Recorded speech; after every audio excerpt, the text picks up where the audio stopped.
तो इराक में जैसा सद्दाम हुसैन के साथ हुआ था, अमेरिका वैसा ही सुलूक खामनेई के साथ भी कर सकता है। ट्रंप ने ईरान को आखिरी चेतावनी दे दी है। इजरायल और सऊदी अरब के कमांडर्स के साथ अमेरिका में बैठक हो रही है। अमेरिकी बेस से कई विमान ईरान की तरफ रवाना कर दिए गए। जल्द एक और एयरक्राफ्ट कैरियर भी ईरान के करीब पहुंचने वाला है। ट्रंप चाहते हैं कि ईरान पर ऐसा हमला हो कि ईरान पलटवार की स्थिति में ना हो। चंद मिनटों में ईरान को घुटने पर लाने के लिए अमेरिका 20,000 सैनिकों के साथ हमले की रणनीति बना रहा है। ट्रंप ईरान को सिर्फ 24 घंटे की मोहलत देंगे। समझौते के लिए ईरान को सिर्फ एक मौका देंगे। ईरान को झुकने के लिए एक दिन का वक्त मिलेगा। अमेरिका का USS George H.W. Bush aircraft carrier America के नॉरफॉक से निकला है। ये 1 से 2 हफ्ते में फारस की खाड़ी तक पहुंचेगा। ऐसे में सवाल है कि क्या ट्रंप अभी ईरान को इतना वक्त और दे सकते हैं? ट्रंप ने ईरानी शासन से कहा है कि समय समाप्त हो रहा है। उन्होंने कहा कि यदि कोई समझौता नहीं हुआ तो अगला हमला ऑपरेशन मिडनाइट हैमर से भी बदतर होगा। ट्रंप ईरान में आम लोगों की मौत नहीं चाहते हैं। सिविलियन की पूर्ण सुरक्षा को सुनिश्चित करना होगा। ट्रंप ईरान के लोगों को नाराज नहीं करना चाहते। अमेरिका ईरान की सरकार में बड़े पदों पर बैठे नेताओं को टारगेट कर सकता है।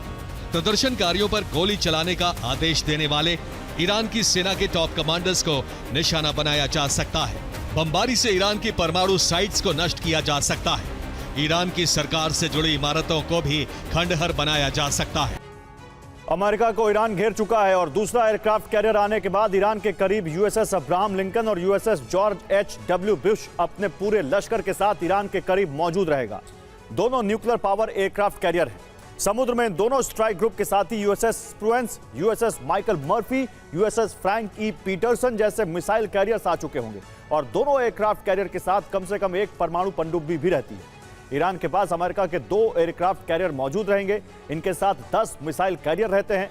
कम से कम 2 पनडुब्बी तैनात रहेंगी। एयरक्राफ्ट कैरियर्स पर 180 एयरक्राफ्ट होंगे। सबमरीन 1000 टोमाहॉक मिसाइल लेकर पहुंची, 1000 टोमाहॉक मिसाइल लेकर पहुंची। मैंने ईरान से पहले भी कहा है, एक समझौता करो। उन्होंने ऐसा नहीं किया और इसके बाद ऑपरेशन मिडनाइट हैमर हुआ, जिससे काफी विनाश हुआ। अगला हमला कहीं अधिक गंभीर होगा। उसी गलती को दोहराने से बचें। अमेरिका ने 3 शर्तें रखी हैं। पहली ये कि ईरान में यूरेनियम के सभी संवर्धन को हमेशा के लिए बंद किया जाएगा। बैलिस्टिक मिसाइल कार्यक्रम निश्चित रेंज और निश्चित संख्या में चले। ईरान हमास, हूती, हिजबुल्लाह जैसे प्रॉक्सी संगठनों को मदद बंद कर दे। और ईरान के करीब इराक में अमेरिका का अल असद एयरबेस है। सीरिया में अल तन्फ गैरिसन एयरबेस है।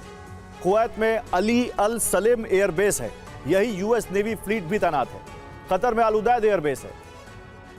यूएई अल दाफरा एयरबेस है यूएई में। और इन तमाम एयरबेस पर करीब 482 एयरक्राफ्ट तैनात हो चुके हैं। कुल विमानों में 418 फाइटर जेट तैनात किए गए हैं, जबकि 57 एयर रिफ्यूलिंग टैंकर लाए गए हैं जो विमानों में हवा में तेल भर सकते हैं। विमानों में 53 लाख पाउंड तेल को स्टोर करके रखा गया है। ईरान के बेहद करीब ओमान की खाड़ी में अमेरिका का aircraft carrier USS Abraham Lincoln तैनात है। इसके साथ पूरा जंगी बेड़ा है जिसमें कई युद्धपोत हैं। अब इससे आगे बढ़ते हैं। फारस की खाड़ी जो वॉर का एपी सेंटर बन सकता है, वहां अमेरिका का यूएसएस रोजनेफ तैनात है। इसके अलावा यूएसएस मित्सचर भी तैनात है। अमेरिका ने यूएसएस मैकफॉल युद्धपोत को भी इस इलाके में रखा है। भूमध्य सागर में भी बड़ी तैनाती है। यहां अमेरिका का एयरक्राफ्ट कैरियर यूएसएस आइजनहावर पहुंच चुका है और इसके साथ भी स्ट्राइक ग्रुप है।